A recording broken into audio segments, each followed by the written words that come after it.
Hey there, and welcome to the Jarrett Hill Show. I am, as you may have guessed, Jarrett Hill, the Jarrett Hill of the Jarrett Hill Show. I'm grateful to have you joining us this week as we are getting into a conversation that I've been waiting on for quite a while.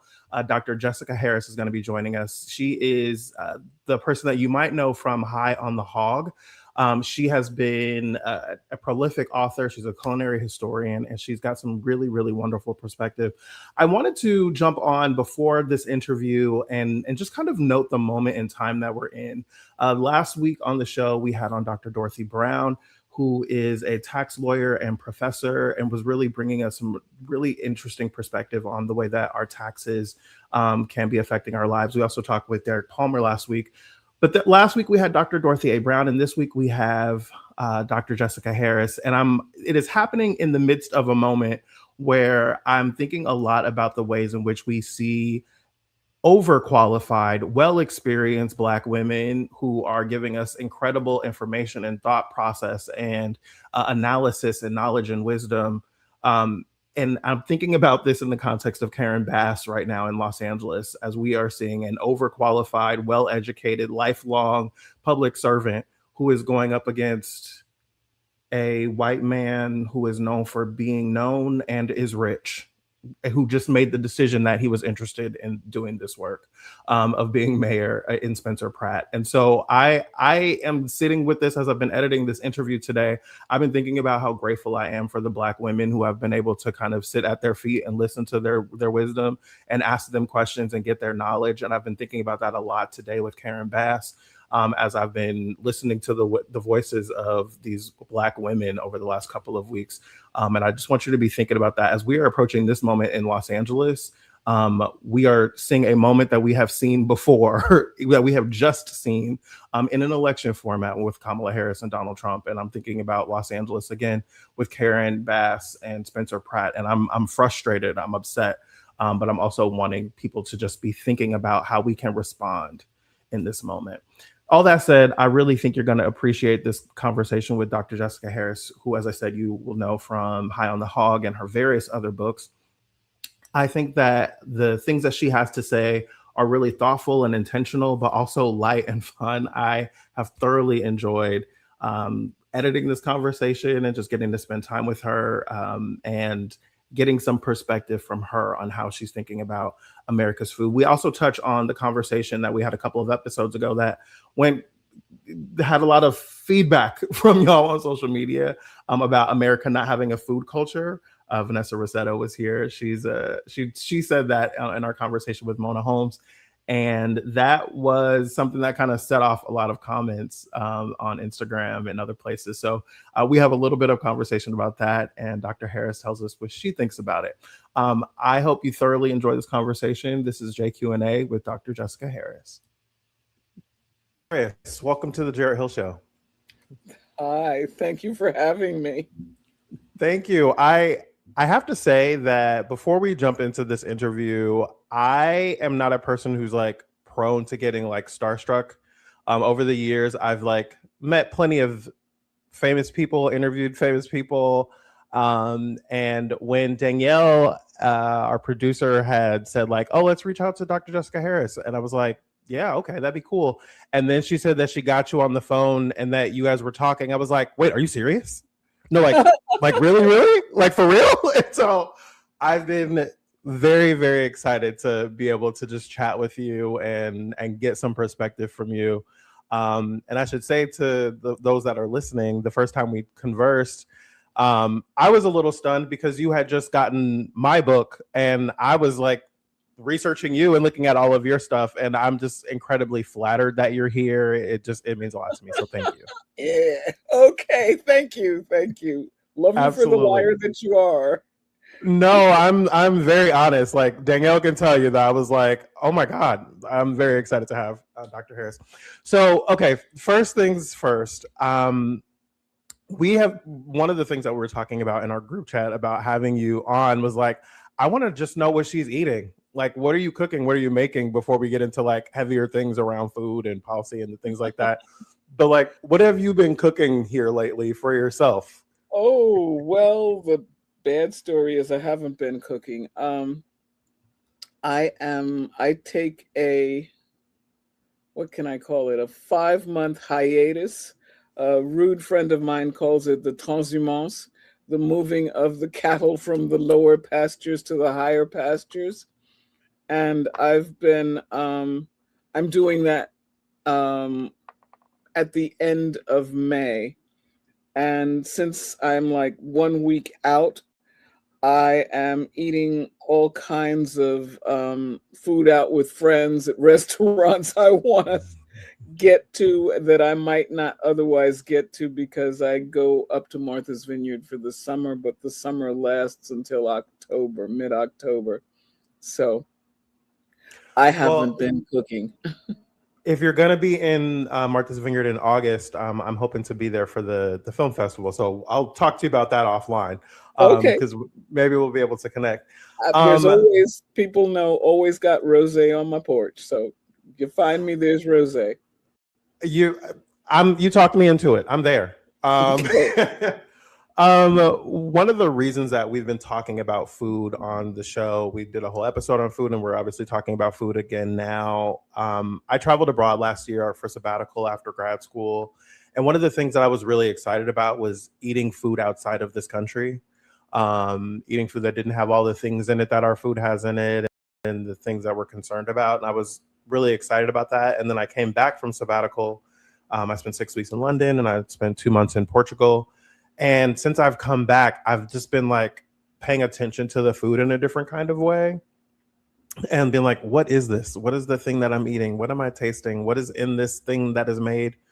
Um, and I've been trying to eliminate like ultra processed foods and things like that. And I've been curious how a person like you, who has focused on food in so many various different kinds of ways and really studied it and thought about it and spoken about it and been asked about it, how are you looking at American food right now? The With all of the things that are happening and the ways that our food is changing, what are the things that are the bright spots, but also what's concerning you about American food right now? Well, I think the bright spots are that we're thinking about it. Hmm. I think the fact that we're thinking about it and talking about it at all is a very bright spot. Um, we Americans live in a society of consuming, whether it's, clothing, wear it, toss it, let's not talk about sneakers. We consume, but we also do that with food. We are people who kind of consume, in some cases, without even thinking about it. So that the whole idea and the whole notion of thinking about the food, being intentional about the food, I think that's a very good thing. I think the way that we are now beginning to talk about, what is this thing that goes into my mouth? Is it nourishing me? Is it giving me what I need? And what I need ranges from the nutrients to the taste. Mm-hmm. Um, you know, we no longer worry about seasonal. You can get cherries all year round. They don't taste like cherries, but you can get them all year round. You can get blueberries and strawberries and all of these things that used to be special seasonal treats at any point of the year. They are shipped in from wherever they're growing, wherever they are in season, and what happens to them so that they get shipped is something we don't even figure in to it. Mm. What keeps that fresh so it gets to me sort of fresh or sort of in its state. And so I think the fact that we're beginning to ask ourselves questions about this, the whole idea of seasonal and regional, you know, used to be some things you didn't get unless you traveled to get them. Um, Now you can get them pretty much anywhere. Um, I think that's something that's we're being mindful of. I think that's a positive. The fact that we have adjusted to these other tastes is the negative. Um, Most people don't know what a real tomato tastes like anymore. In France, they say incolore, inodore, et sans goût, colorless, um, without a smell, and Mm. with no taste. And those are those tomatoes that are made to survive whatever transit they have, so that they have the consistency of cotton, and the taste pretty much. I've never eaten cotton, so but they're cottony in their taste. So I think the fact that we're beginning to question those things, that we're beginning to look for things that have a taste, that have their taste, to be even more specific about it, is a very important thing. I mean, I think that that's the change. If we are at a turning point, and I think we are, I think we're at a point where we're really beginning to question, as you say you did. It's like, wow, the food in Portugal, it's a different taste. It's a different thing. And if you go to the markets, it's there. You can see it. It's not, we have, what can I call it? Botoxed fruit, you know. Mm. Um, it's as plumped up as, the lips are on some people who shall remain nameless. Um, but the Hello. thing is that we've got no real sense. And a lot of people have grown up without ever knowing the taste of a real tomato, or what something tastes like when it's still got dirt on it. And I think that that's a shame, but I think that we're at least talking about it is a good point. I will say, like, when I was abroad, the first like specific food that I noticed was different and was like, oh, was eggs. I remember cracking an egg and it being so much more like of a dark orange Hmm. than when I'm here when it's like trying to be yellow, right at best. And I was like, Struggling. yeah, yeah. I was like, oh, these look so different. And when I look at butter, I'm like, our butter here is so much lighter than like butters that I would get overseas. And when I go to brown it, it's spattering all over the place because there's so much water, not as many milk solids. Or if I'm looking at meat, I'm like, what are the things that they're pumping into our meat and how are they regulating it? When you are grocery shopping, as you were when Danielle, our producer, first talked to you, when you're grocery shopping, I would imagine you have like an eye that is distinctly different than ours.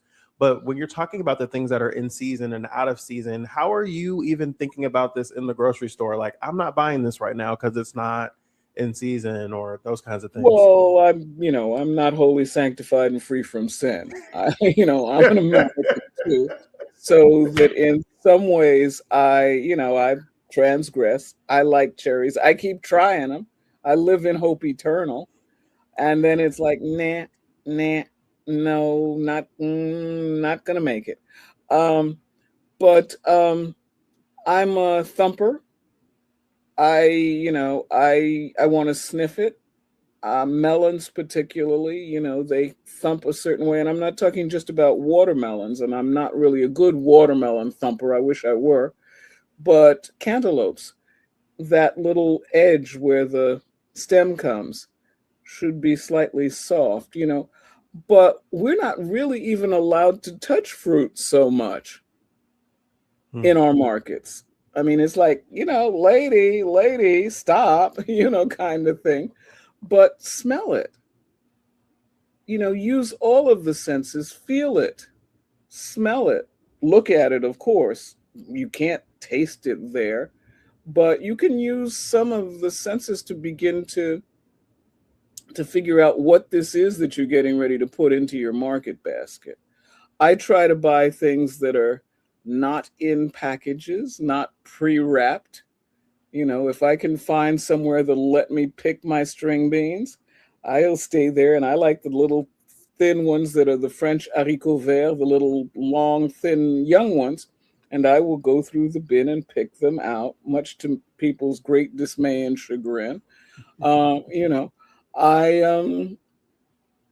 I think I know, excuse me, I learned to shop partially from my mother, but I also learned to shop from, I did a junior year in college in France, in Paris. And I lived with a family because I wanted to live with a family. And the father of the families, there were, let me get it right, there were 5 kids in the family. And none of them wanted to go shopping with dad at the market. And I was delighted to go shopping with dad at the market. So every Sunday, he would, get his basket and get me. And we would go to the Marché de Neuilly, which is just outside of Paris. And they lived on the edge of Paris near it. And, he'd poke and prod and sniff and all of that. My mother, who was actually a trained dietitian, did as much of it as was allowed, but I grew up in the era when tomatoes came in lovely little plastic packs of 4 or 3, and they were wrapped in plastic, and there was no poking and prodding. And the lettuce was iceberg, period. There Mm. was no, arugula or whatever. I am old enough to be in the pre-arugula generation, if you will. But the whole thing is, so people didn't necessarily learn those skills. And then they didn't have those skills to pass on to their kids when things opened up a little bit. So once you started getting, markets where you could pick something, the skills for picking it weren't necessarily there. Mm. And so all of this is sort of a sequence that happens. But I was lucky enough to have gotten that sort of old school training. My mother would have gladly picked and poked and prodded, and did to the degree that it was allowed. But, in those supermarkets, you don't get that often. Nowadays, you do in many of them, but then not so much. So, We were talking in our one the first time we had a conversation around food here. We had a registered nutritionist and a food reporter, and there was an interesting exchange where the nutritionist who was on with us, Vanessa Rosetto, she was saying like Americans don't have a food culture. Americans don't even know good food, and it was a controversial moment because it was like, well, wait, what do you? But she was saying like Americans are not used to like eating good food, like having good ingredients in the ways that we see abroad. And like it was a tense moment on the show, but we were saying like, I know what you're saying, I understand what you mean. How do you think about America's food culture? well, Particularly when you think about the history of this country and the things that we've, kind of created in this culture. I think I might have disagreed with her on that. I think we very much have a food culture. It may not be what, what we all look longingly at Europe or longingly at wherever, but let's tell the truth now. Um, where are you shopping in Europe? You're Mm. probably going to one of those lovely picturesque, large quotation marks, open markets. Many people do. Some people don't, and they go into the same kinds of supermarkets we do. They may have slightly better choices, but we tend to romanticize, oh, the food. It's good, and that butter is good, and those eggs are that wonderful, lovely sort of yellow orange that, you know, is glorious. But that's not necessarily everywhere, and that's not necessarily what everybody is getting there or here. Um, we are, as a world, moving, unfortunately, from agriculture to agribusiness. And I think Mm. that that is very important to think about, because when you call it agribusiness, you've already taken the culture out of it.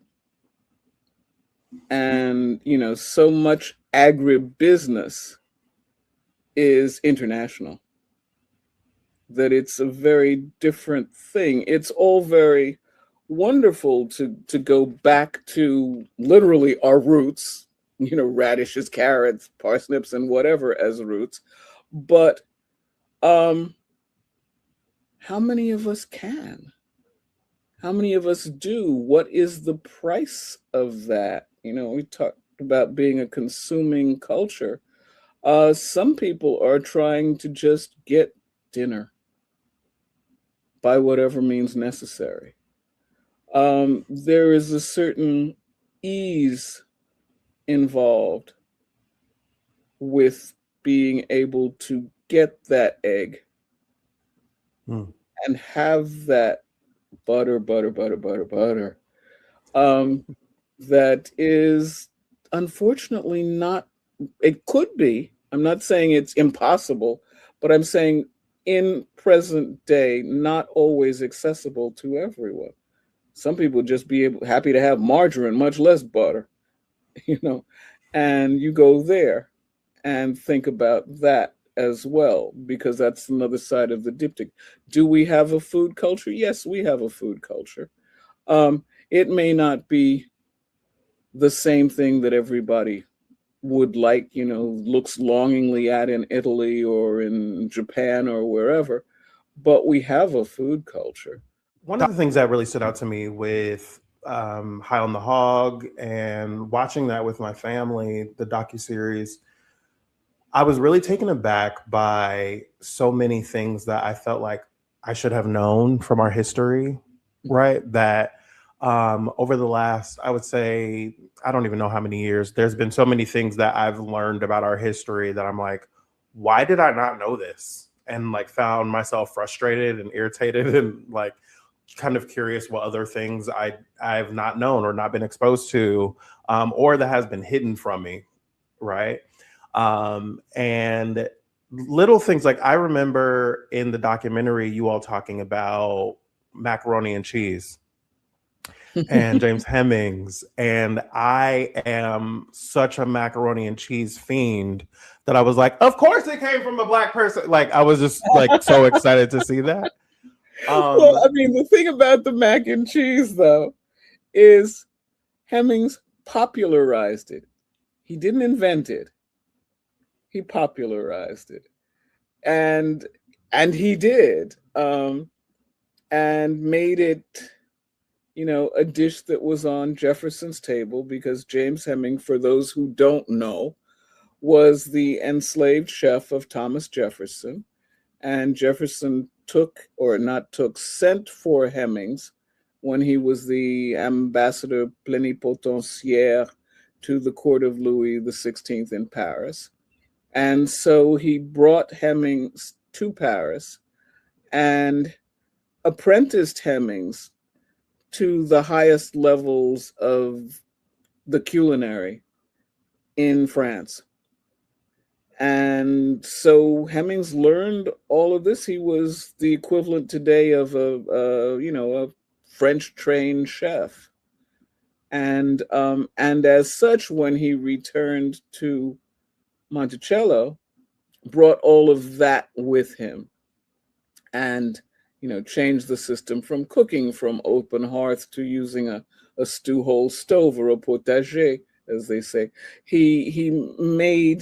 He brought copper pots so he could regulate heat a different way. He did all kinds of things that transformed how we think about food. And then of course he served it to the upper crust, if you will, of United States, the fledgling nation. They all were wanting to dine at Jefferson's table, and did. And Hemmings was the one who then introduced things and popularized things that way.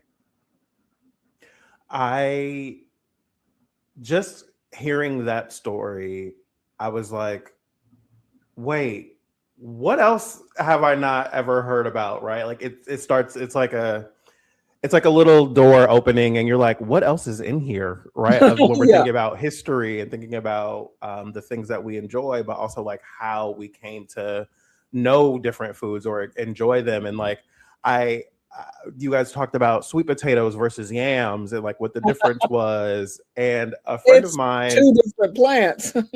yeah, well, like I didn't know that, right? I was thinking I like, oh, sweet honestly, potatoes.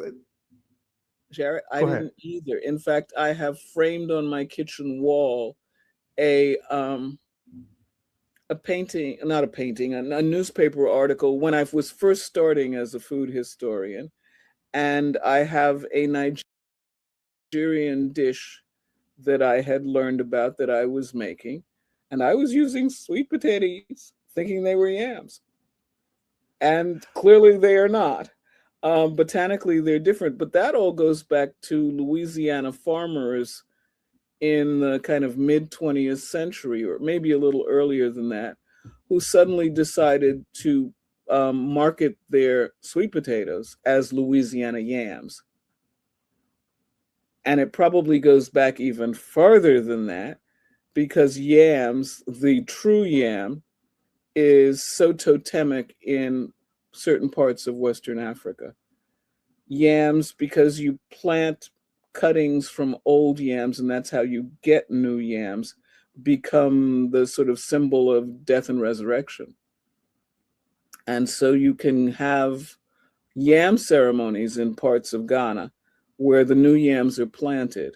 Um, there was a whole yam crucible. If you look at the map of West Africa during the period of the transatlantic slave trade, there's a rice crucible, there's a yam crucible, and there are some other crucibles that I'm forgetting right now, but where people, the slavers who were really smart about African foods, knew that if they were, there's no nice way of putting it, if they were unloading kidnapped people from the rice crucible, they better have some rice to feed them because they wouldn't eat yams, and vice versa, and so on. And so you get this knowledge about African foodways that is also transmitted. So we get over here, and for those who come from the yam crucible, yams are so important that it's almost like a verb for to eat. In Mm. Jamaica, they sometimes say "nyam your food," "nyam." You know, it's also a verb in the Gullah. So "nyam your food," don't "nyam your food." Um, so you get all of these things, but we lived in North America, in the United States, in a climate where yams were not really able to grow and thrive, other than probably Florida and arguably possibly some places in Louisiana where they were not grown per se. But so something has to take that sense, that place. And, with cruel kind of abbreviations, um, yam became the sweet potato. And so we had that confusion or that conflation, if you will, where the sweet potato took the place of the thing that was unavailable. Mm. Sweet potatoes, new world, yams, old world. So to that point, really nobody in the United States is really eating yams. Well, now you can't say that. 50 or 60 or 70 years ago, you probably could say that. But now, because there are so many Hispanic people and people from the continent itself who are used, and people from the Caribbean, you get yams in Jamaica, true yams. It's called ñame in Spanish. You get ñame. And nowadays, you can go to La Marqueta in New York City and get ñame. It's yam, it's true yam. But, you know, then you've got the confusion of those other tubers that are sweet potatoes that are called yams. So it's like, it's a mess. It's just a We mess. we've been talking about a friend of mine, Dr. Corey, who's on the show. Sometimes he was talking about how he's from South Carolina, And he was talking about how the sweet potatoes here just don't be hitting like when I'm at home. And like he always says that, like they're not quite the same. And it's kind of been another one of those questions of like, oh, what is different about the food that I'm eating here versus the food being eaten on another coast versus in another country? And to your point about it being internationally shipped and all kinds of different things like that, it is really something that has been weighing on my mind quite a bit, Well, thinking about that. there's also that wonderful French word that's usually applied to wine, terroir, dirt, the dirt. What kind of dirt are your sweet potatoes growing in? Are they growing in South Carolina dirt or are they Mm. growing in California dirt? It may be different. It may produce a different sweet potato. To this point, how do you think about what is happening to us when we are eating food that is coming from around the world as opposed to food that is local? What is the effect of that? What is how do you think about the importance of what's happening when we're eating food from around the world? Well, I mean, I think we gain things and we lose things. What we lose is obviously the locality, the seasonality, and the freshness. Mm. What we gain may be diversity, a larger kind of range of things that we can eat. We can get. I'm trying to think of we get avocados. Mhm. I live in New York City. They don't grow here, you know, but we get them. Avocado toast. Who would? What would the world be without avocado toast? We get them. Um, we get. It's not tomato season. We get tomatoes. I'm fixated on tomatoes, by the way, What is uh, it about tomatoes? Because you have brought them up a few times. because when they are fresh and wonderful, there is nothing in the world like them. It's like peaches. Mm. If you've had one of, and I am somebody who has crazy tastes in that I like crunchy fruit. Fruit crunch is my favorite thing. So a lovely, luscious, dripping down your face, ripe peach, I can appreciate, but it's not my favorite thing. I want one that goes crunch. I need a Mm. peach you almost have to eat with a knife and fork or a knife anyhow, because I like crunch. I like those fruits that do that. So there's all of that some of that is part of what's missing. You don't get that tree ripened whatever or vine ripened whatever unless you're doing it yourself. And that becomes another thing. How many people have gone back to gardening? I was never a gardener. I didn't grow up gardening. But in the summer, I go plant some stuff. I am really interested in kind of positioning a lot of the conversations that we have on this show, positioning them in ways that we can think about resistance to the ways that our country is changing, being changed, being uh, dismantled, destroyed, however you want to frame that.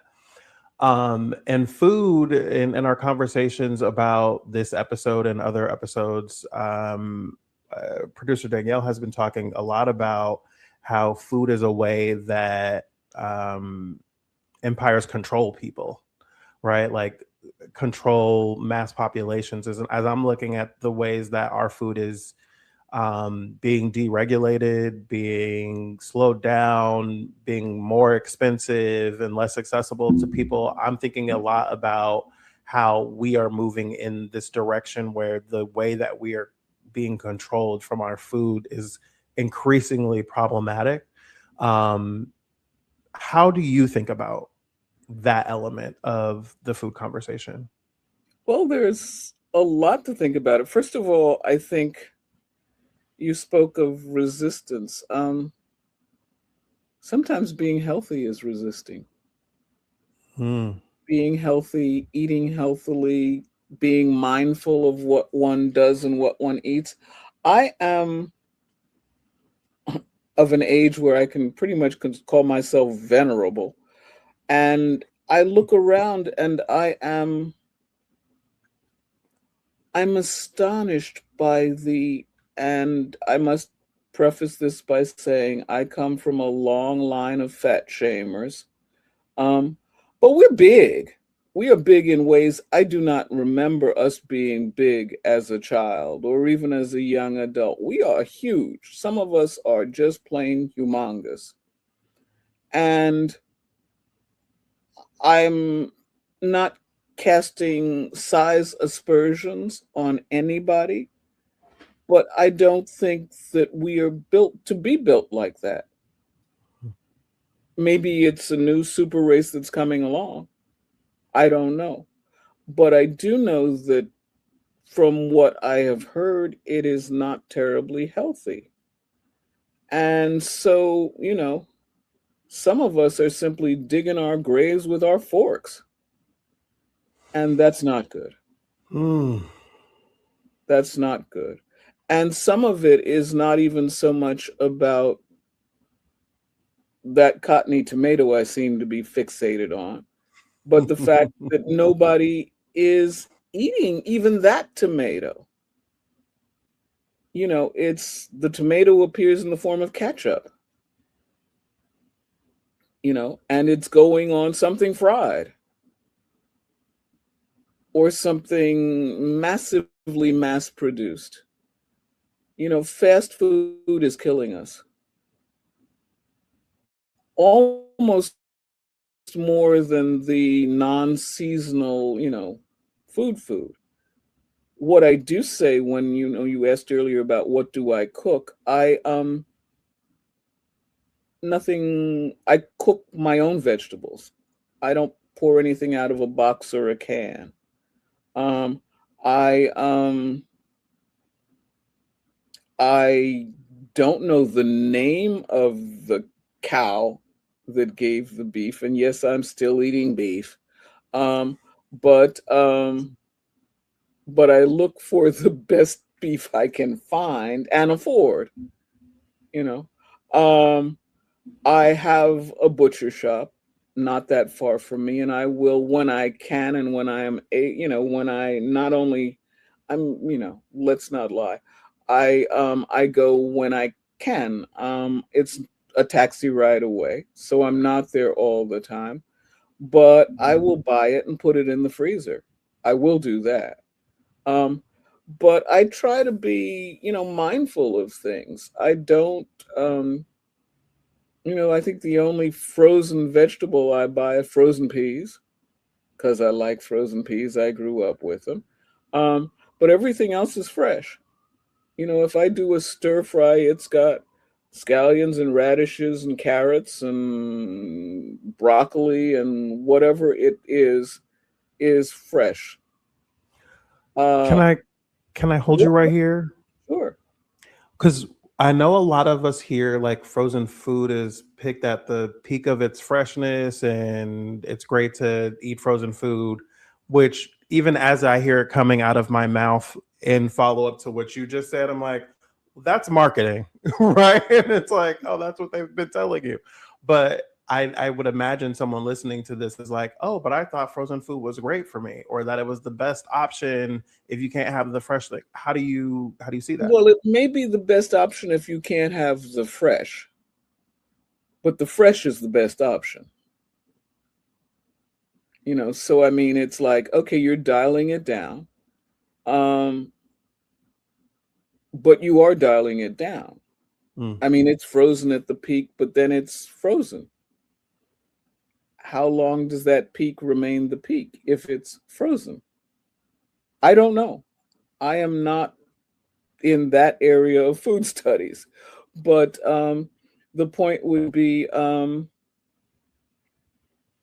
why? And some of why is about saving time. We are all incredibly pressed on all sides.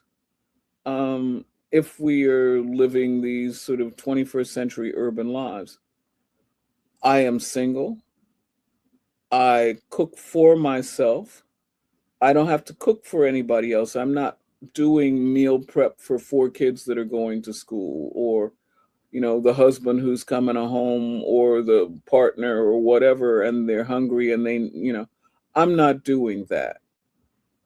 So it kind of ill behooves me to judge somebody who is doing that and using frozen food or meal prep or whatever. I mean, because, in some cases it's like by whatever means necessary, and all of that, the frozen food, the meal prep, the what have you, are a heck of a lot better than the fast food, Mm-hmm. Mm-hmm. because at least you've got some control over it. So I mean, Yeah. I think Oh, go ahead. no, I was just going to say, I think another great American tendency is to throw the baby out with the bathwater. Let's be real about what we can and will do, because that's what's going to get us to do it. If we are like, oh no, I'm just gonna, and then you discover that, well, this one's doing this and that one's doing that, and I can't, then you've fallen at the job. Whereas if you sort of take it with moderation, you're able to better perhaps handle it and get it done. Whereas if you set the bar too high, you're not going to make the bar. You set it a little lower, you can make it, and then you can raise it a little bit, and you can make it over that one and raise it. That would be my way of doing things, because I think we all need to give ourselves some grace. I hear that. I think the part of me that loved fast food or has loved fast food throughout my life, like now I've been looking at fast food, and in the episode that we did before, they were talking about the difference between food and food products. Mm, Kind of as you talked about agriculture and agribusiness, right? And like the things that are being kind of put in front of us or offered to us, that don't have nutrients, that don't come out of the ground or don't come from the earth, but that have been engineered in a factory and all of those different things. Um, so when you say like eating healthily and being healthy is a way to resist, um, I'm kind of sitting with that and appreciating that as I'm thinking about the ways that I can kind of fight for my own health in this mhm. system or fight for my own Advocate for flavor, yourself. etc. Advocate for yourself in terms of what you put in your mouth. Absolutely, Yeah, absolutely. yeah. You know. Um, I the last thing that I'll ask you here, because we're running short on time, and we promised we wouldn't keep you all day. Um, All night. all night, right? As a person who loves food, I've recognized like I eat for pleasure more than I eat for nutrients, right? Like I eat because I want it to taste good, or I felt hungry, or I wanted to try something. But I've been trying to be more thoughtful about eating for nutrients, eating for fuel, eating for like my Mm. body. Um, when you are thinking about the food that you're eating, the food that you're serving, the food that you're having when you're going out in the world, is are you also eating for pleasure in the same way that I'm Oh eating? God, Are you yes. I'm eating for taste. I am eating for taste. I am eating for pleasure. I had, am I allowed to say this? I had dinner at Tatiana Kwame Onwache's restaurant in Oh, New York City yes. last night. The okra is sublime. You know, Okay. Anybody who knows me knows I'm about okra. Uh, I went face down in it. It was pleasurable. It was good. I eat for pleasure. I mean, yes, there's sometimes that, you have to feed your body, but I don't understand why it has to be medicinal. I think Mm. you can, all of those nutrients that we've been talking about, you can do that pleasurably. And that would be what I would advocate for. It doesn't have to be either or. I Why can't receive it be that. both and? I'm with that. I'm with that. Lastly, I feel like as I've been thinking about this in my own personal life and talking about it with friends, the fact that I have you in front of me means I can't not talk to you about this. Um, the ways Okay. that I'm in love, the ways that I'm in love with food and am always cooking. I'm good for a dinner party and having folks over, that kinds of stuff. I love to cook. And the vision that I've had in my head here lately as an artist and designer, but also as a person who loves to cook, I'm like, I would really love to see a restaurant that I'm able to like create from the ground up. And I want to go to culinary school and like really put together like the knowledge that I need to be the type of cook that I want to be or the chef that I want to be. And Mm-hmm. I'm also like, am I approaching this in a way that does not make as much sense as I think it does? And I'm like, I have Dr. Jessica Harris here in front of me. Like, I should ask her, should I go to culinary school? Because you said you're a food historian, which is distinctly different. And I'm kind of fascinated by food history as an area of study as well. Right. Well, I mean, I think there's A and B. I am not a professional chef. I have professional chefs who look at me and they look at me in horror. I had one say, "You're a one knife chef," and it's a paring knife. I have no knife skills. I have no knives. I haven't killed anybody. I have no knife skills. I am an intuitive cook. I have been fairly public, more public than I want to, because a publication that shall remain nameless keeps running a podcast in which I said I am kind of I recipe has gotten to be a straitjacket for Mm, people who are creative. I mean, and who are frightened about cooking. It's like there's a picture. If it doesn't look like the picture, the recipe wasn't successful. It's like, well, it might be. You just don't have a food stylist, you know. mm. There's a list of things. I had a long and ongoing dialogue with my editor of the last book about salt. What kind of salt? Well, I'm not a baker. I am a savory cook. So I'm used to recipes that say salt to taste because it's savory and you can taste it, and you can regulate it somewhat. But if you're a baker, you need to know that measurement. And Morton salt is saltier than diamond crystal salt and kosher salt and all of these various salts. My brain was going woo woo. Um, Mm. I'm a food historian. I write recipe and then I get somebody else to test and fine tune recipe.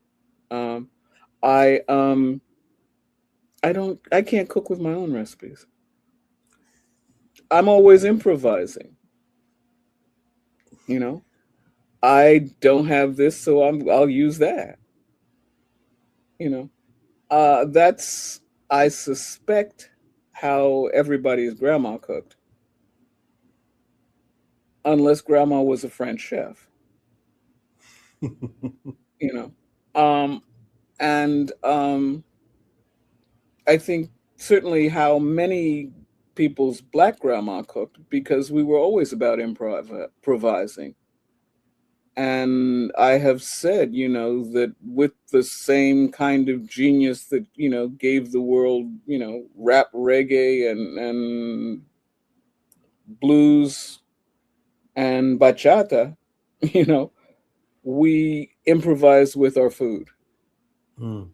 That's how African American cooks and chefs um, did it, you know. Um, and then there's this other part of food that is something else. And yes, I think you should go to culinary school if you want to open a restaurant. But if you just want to entertain your friends and have, a grand dinner party, go out and spend some of that money on buying some really nice china and silver and have a ball at your own house. I mean, I feel like I don't need to be talked into that at all. I, I, last thing that I want to ask you here around food, being a food historian. Um, we've seen this current administration and just kind of conservatives in general working overtime to erase our history, to rewrite our history, to recharacterize our history. when you are thinking about the history of our food in this country and our food, Black folks, African American folks' food in this country, how are you thinking about how we protect that history in this moment? And are you seeing anyone doing it well, or doing it in ways that are encouraging you? Well, I mean, I think that people who are going back to look at it are protecting it. The interesting, almost conundrum about food history is it's harder to erase because it's intangible and it's on your taste buds in a Mm, way. You can't take that away. You can maybe remove a sign or, banish a book, but the stuff that's in your mouth is with you. Our taste is almost part of our DNA. So I think that's not going too far, if anywhere. I mean, they can maybe erase it by, force feeding us enough stuff over generations. Yes, possibly. But in the immediate, no. No, because you remember what your grandma's cooking tastes like if she cooked well. You know, I remember what my mother's mac and cheese tasted like. Uh, you know, I haven't mastered it yet, but but I know it when I taste it. Um, so I mean, I think there's that aspect of it that's very real. As far as our food history, um, several things. Our history, or my studying our history, has always been, for me, about what I call studying the silences. It's as much about reading what wasn't there and what isn't mentioned as it is about, reading it. It's like, okay, somebody's in the room and they're not talking about you. It's that kind of shadow thing. They've started to interpret Monticello several years back by putting shadow figures in to represent the enslaved people. mm, You know, I think we study the silences. What isn't said is part of how you find out what the full picture is. What's that thing they're not talking about? What's that thing that's sort of just under the surface that's being alluded to, but that's not being mentioned? That's studying the silences, and that's, you're kind of reading almost backwards, almost coded language. And that's kind of part of what the job of the food historian is as well.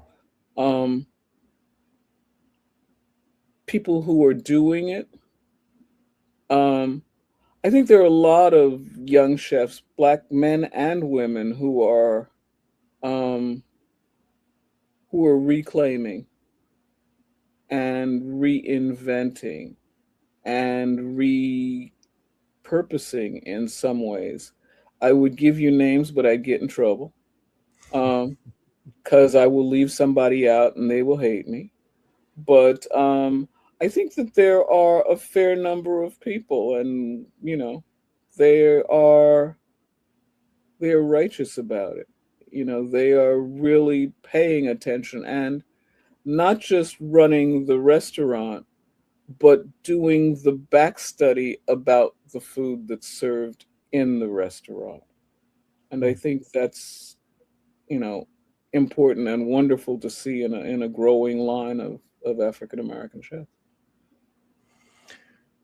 Dr. Jessica Harris, I am incredibly grateful for your time and your knowledge and your wisdom and your graciousness to be with me here for this time. Thank you very much for being here today. Thank you so much for having me. Thank you. Absolutely. Absolutely. One of the things I am I was listening back to this interview as we were just playing it live here, and I feel like I heard new things in that. So I hope that it did something for you all, that it was resonant with you to get to hear from Dr. Jessica Harris. I am done. that's it for this week. We've got more episodes. We've got 3 more episodes coming up for you all this season. But I would love to know what you all thought about this conversation. Did you learn something? Did you hear something? Did you have a follow-up question? Did I get something wrong? I'd love to know what you think. So hit us up in the comments and let us know what you're thinking about the conversation we've had with Dr. Jessica Harris. We always invite you to let us know what you're thinking about all the episodes. So you can go to jarretthill.com and see all of the different episodes of the Jarrett Hill Show for this season. And we'd love to know what you think about it. Last thing I want to let you know, if you're in the Boston area, myself and Trayvell Anderson are going to be there very soon. We've got a show coming up at WBUR City Space for Historically Black Phrases Live. It is the show that we do that is based on our book. It is a Black culture game show. We're going to be doing it over at WBUR City Space. We've got local historian and journalist Dart Adams is going to be joining us. Darian Wilson is going to be joining us. He's the creator of Black People Know Things, if you follow him on social media. We've got a great show for you. So go to historicallyblackphrases.com for more information on that. Go to historicallyblackphrases.com/live is the thing I'm supposed to say. To make sure that you can get tickets to join us at WBUR on June 18th. That's going to do it for us here. I'm grateful for your time, your attention, your energy, all of the different things. We will see you back here for another episode of the Jarrett Hill Show right here on jarretthill.com. See you later.